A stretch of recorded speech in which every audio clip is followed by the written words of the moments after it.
Jadi inilah kadang-kadang tuh main-main dan media gitu ya. Itu saya secara implisit saja sebenarnya dengan Agus itu, ya, secara implisit. Jadi orang membuat seperti kayak gitu terus dipublikasikan jadi dampak yang besar. Tapi sebenarnya critical point saya mengerti maksudnya daripada rekan-rekan media ataupun publik. Tujuannya sebenarnya tidak lain tidak bukan untuk mengingatkan Agus ya. Agar Agus ini udahlah fokus saja, jangan dipolitisasi terus gitu loh. Sedangkan dia kan sudah dengan kondisi seperti itu harusnya dia fokus saja. Jangan lagi mau digoreng jadi brand, contoh ya. Masa orang sudah kena air keras masih disuruh ikut gunting pita. Ini kan sudah eksploitasi gitu loh. Tujuannya apa gitu loh. Yang sialnya kok diperbolehkan, kok mau ngikut-ngikutin kayak gitu. Kan yang buta kan matanya, tapi kan pikirannya nggak buta. Nah, inilah yang sangat saya sayangkan dengan Agus. Jadi orang akan berkesan bahwa seolah-olah dia supaya meminta perhatian publik kepada dia. Orang kan bisa menilai semua. Yang makanya saya katakan tadi, masalah Agus ini cuma masalah yang tidak terlalu sulit, tapi dipersulit. Gitu loh. Padahal kalau mau duduk bersama-sama, semuanya sudah selesai. Ya. Sehingga apa yang diharapkan Agus bisa tercapai, pengobatan matanya tercapai. Kemudian orang yang membantu juga tidak merasa diabaikan gitu loh. Namanya manusia dibantu ya, itu saya katakan jangan menggigit malah. Tapi harus berterima kasih, bersyukur ya gitu. Itu kira-kira jadi untuk Agus ini. Jadi kita lihat ini kan semakin meruncing.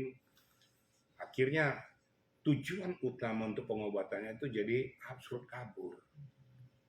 Kenapa? Ya orang-orang yang punya kepentingan ini. Ekspos sana, ekspos sini lah. Tujuan utama nggak dibicarakan, malah para pengacara ini sibuk dengan dirinya sendiri. Secara pribadi sebenarnya sedih juga ya melihat keadaan komposisi lawyers akhir-akhir ini gitu ya. Tidak menjaga jati dirinya bagaimana untuk memposisikan dirinya sebagai seorang lawyers, pengacara. Seharusnya melihat komposisi permasalahan itu, ayo kita sama-sama menjurus kepada suatu pokok permasalahan untuk menyelesaikan ini. Ini yang kira-kira yang harus dicermati oleh kita-kita dari lawyers ini. Jangan kita pertontonkan pada publik, pada netizen, justru kita ini tidak punya akal sehat. Padahal kita punya ilmu. Nah, jangan kita saling menonjolkan kelebihan kita. Nanti jadi kelihatan kekurangan-kekurangan kita. Itu mencari lawyers yang baru, pengacara baru, padahal datang ke tempat saya ini konsultasi hukum.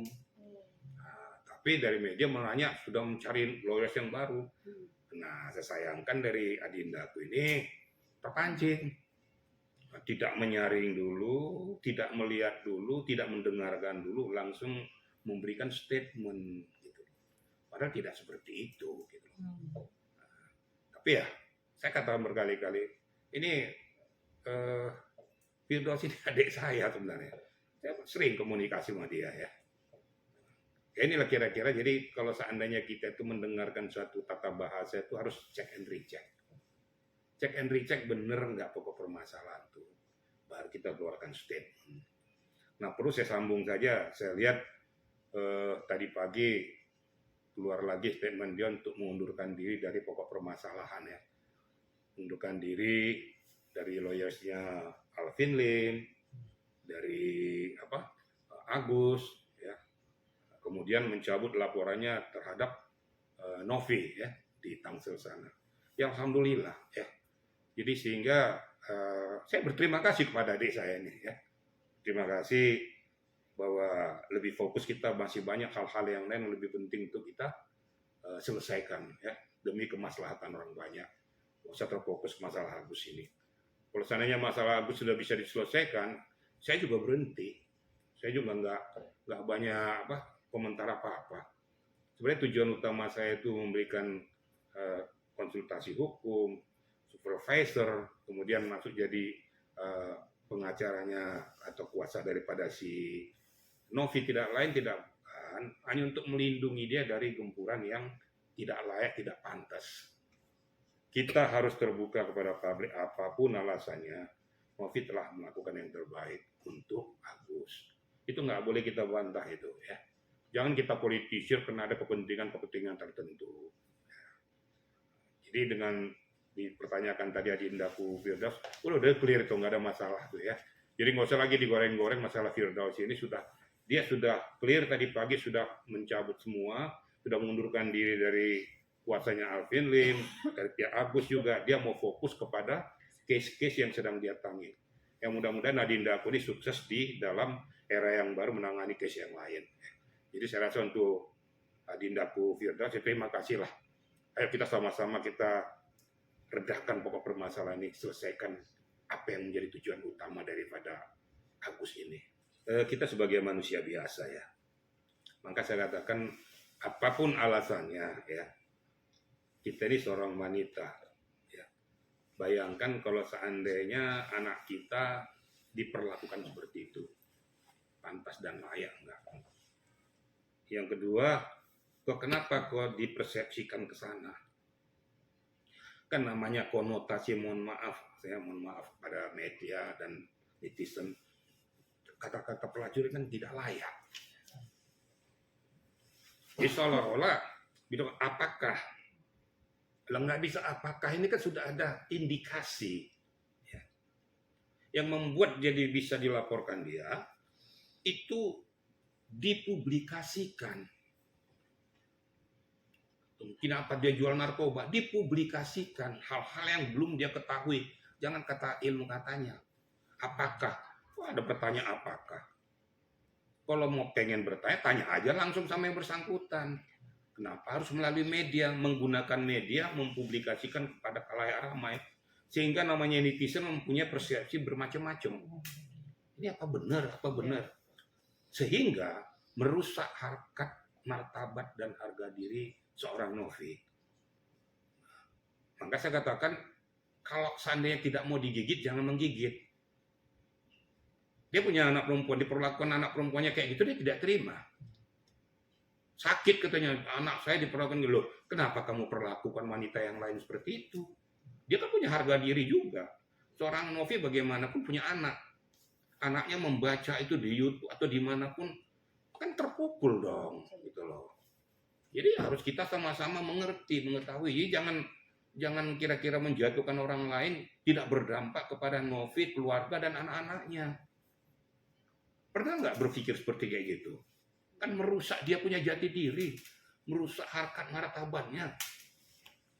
Akhirnya, karena dia kan posisikan diri, saya tidak seperti itu. Kamu sudah mencemarkan nama baik saya, sudah mengeksploitasi saya kepada hal-hal yang tidak baik, saya laporkan. Nah, faktanya walaupun saya sebenarnya tidak ingin berkelanjutan, tapi namanya Novi sudah merasa sakit. Jadi laporkanlah tadi malam dengan beberapa pasal, ya, namanya pencemaran nama baik, ya, menyangkut kepada harkat martabatnya, ya kena di Undang-Undang ITE juga ya. Mungkin juga pasal-pasal yang lain ya dikenakan. Kemarin sudah diterima oleh pihak SPKT Polda, kan dilanjutkan ke subdit yang berkewenangan, yaitu cyber. Tinggal kita lihat nanti. Kalau saya lihat unsurnya sudah mengikat, tinggal nanti penerapan pasalnya kita serahkan kepada penyidik, pasal berapa yang akan diterapkan. Untuk kelanjutannya tentu ada pemanggilan terhadap orang-orang tertentu. Dan Novi juga akan di BAP oleh penyidik, di komposisinya, siapa saksinya, faktanya apa. Kemudian hasil dari media itu akan di-screenshot, nanti diserahkan sebagai bukti permulaan kepada penyidik. Nanti akan dianalisis, baru nanti akan ditentukan nanti apa kira-kira pasal yang tepat untuk ini. Kira-kira gitu ya, dan manusiawi ya.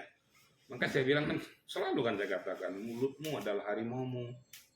Kita jangan suka selalu menyakiti orang lain. Ya. Apalagi sudah menyangkut ke pribadi, harkat, martabat, harga diri yang dia tidak ketahui tapi dia ungkapkan. Dengan alasan dalih apapun. Mau katanya apakah, mau segala macam. Pertanyaannya modelnya seperti itu. Kan itu.